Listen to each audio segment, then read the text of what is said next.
Modern physics इसे बहुत खूबसूरती से बता रहा है। जैसा कि योग संस्कृति की परंपरा में कहा जाता था,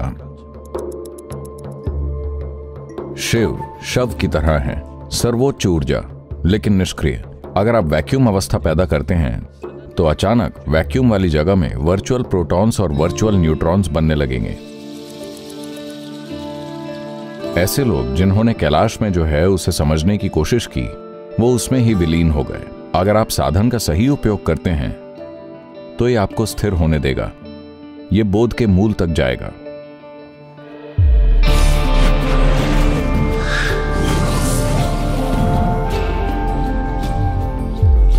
खालीपन आमतौर पर नेगेटिव खालीपन का एक नकारात्मक संदर्भ होता है। हर कोई भरा हुआ होना चाहता है, कौन खाली रहना चाहता है? लेकिन इस पूर्णता की तलाश में ही लोगों ने खुद को बर्बाद कर लिया है। मुझे बताइए, आपकी जेब भरने में कितना पैसा लगता है? अगर हम 1 खरब डॉलर देते हैं तो क्या यह भर जाएगी? अगर हम 10 खरब डॉलर देते हैं तो क्या यह भर जाएगी? नहीं। आप कितना भी डालें, जेब भरी नहीं जा सकती। ऐसी कोई चीज नहीं है। कितना लगता है? आपके मन को भरने में कितना ज्ञान लगता है? अगर आप धरती के सभी पुस्तकालयों को पीसते हैं और इसे अपने सिर में डालते हैं तो भी यह नहीं भरेगा। अपना दिल भरने के लिए आपको कितने लोगों से प्यार करना पड़ता है? 7.3 अरब लोग, फिर भी जगह है, तो यह कभी पूरा नहीं भरता। तो भरने की कोशिश निरर्थक है।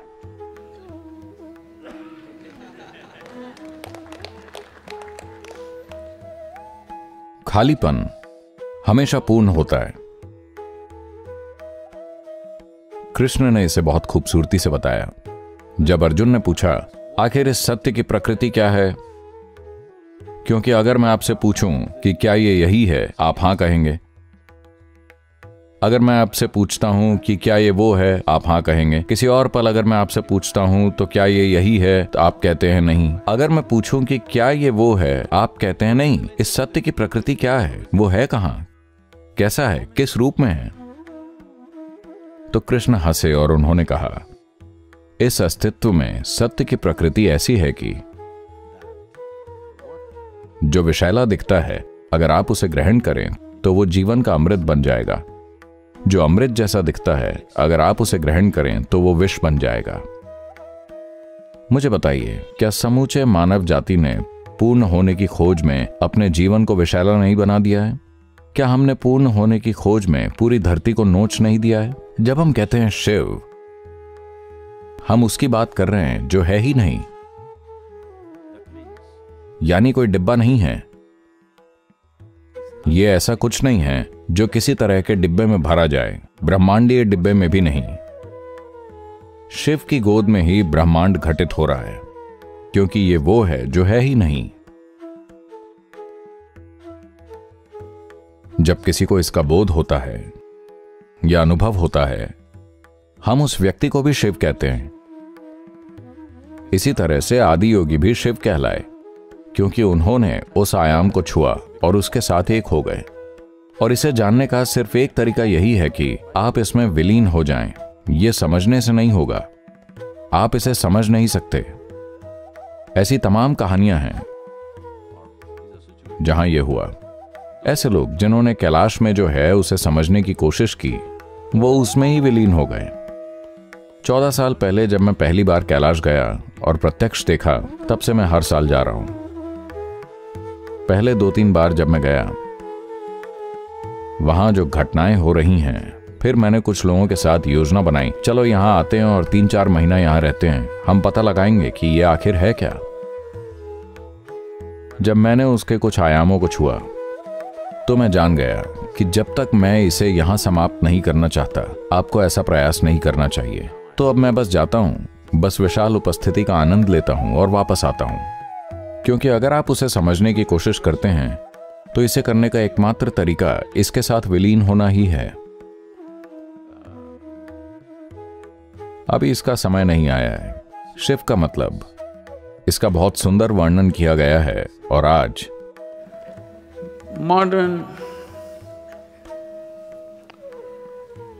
modern physics is going about saying this very beautifully, as it was said traditionally in the yogic culture. Modern physics ये बहुत सुंदर तरीके से कह रहा है, जैसा ये पारंपरिक तौर पर योग संस्कृति में कहा जाता रहा है। शिव शव की तरह है। शव मतलब मृत देह, यानी कि निष्क्रिय। वो सक्रिय नहीं है, बस निष्क्रिय। सर्वोच्च ऊर्जा लेकिन निष्क्रिय। तो कहानी कुछ इस तरह है। शिव बस वहां लेटे हुए थे। शक्ति जो उनसे ही निकली हैं, वो वहां आई और नृत्य किया, और वो अचानक जाग गए। क्योंकि शक्ति ने उनके शरीर पर नृत्य किया, तो वो गर्जन करते हुए जागे। तो हमने उन्हें रुद्र कहा। फिर वो थोड़े शांत हुए, तो हमने उन्हें हर कहा।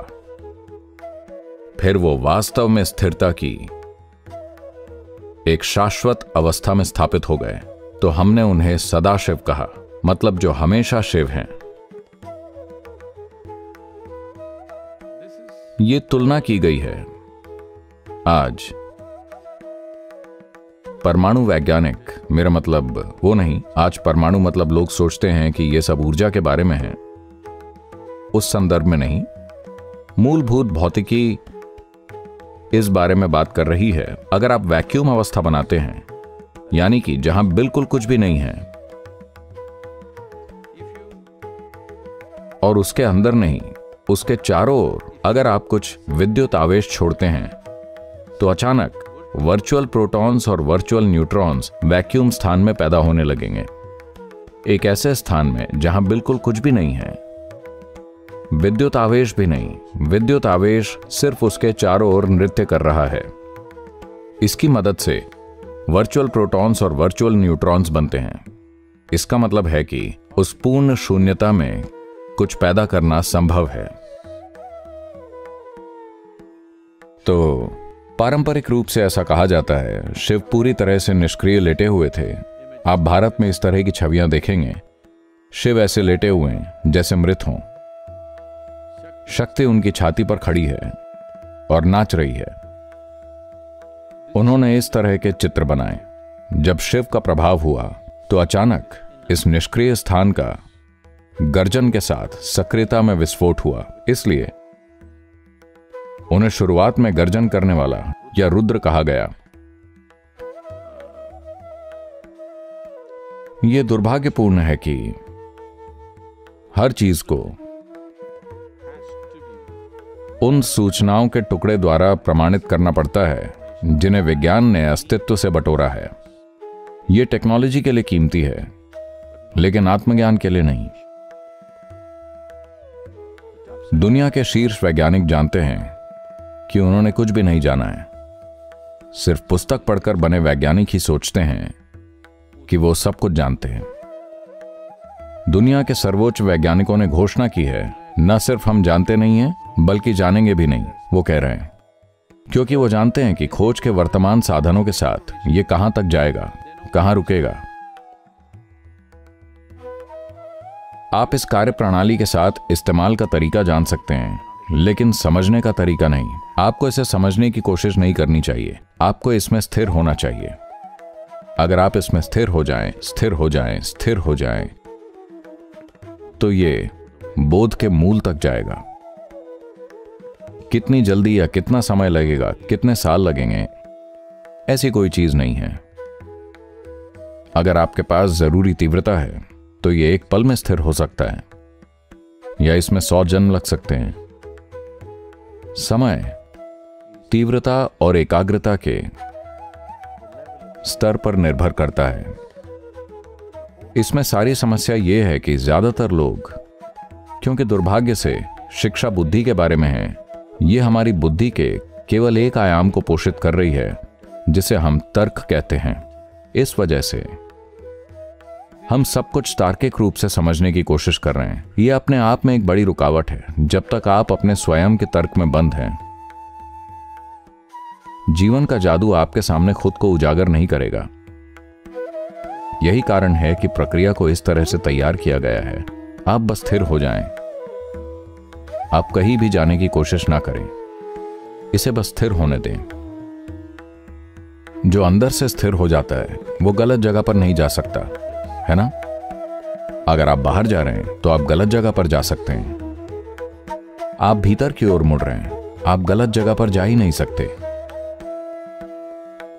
आप जितनी गहराई में उतरते हैं आप सिर्फ स्रोत तक ही जा सकते हैं, आप कहीं और नहीं जा सकते। बाहर की यात्रा में आप जीवन भर के लिए खो सकते हैं, ये जाने बिना कि आपके साथ क्या हो रहा है। भीतर की यात्रा ऐसी नहीं है। भीतर की यात्रा वास्तव में कोई यात्रा नहीं है, ये सिर्फ स्थिर होना है। संयमा की प्रक्रिया या उसकी कार्यप्रणाली संयमा नहीं है, यह सिर्फ एक साधन है।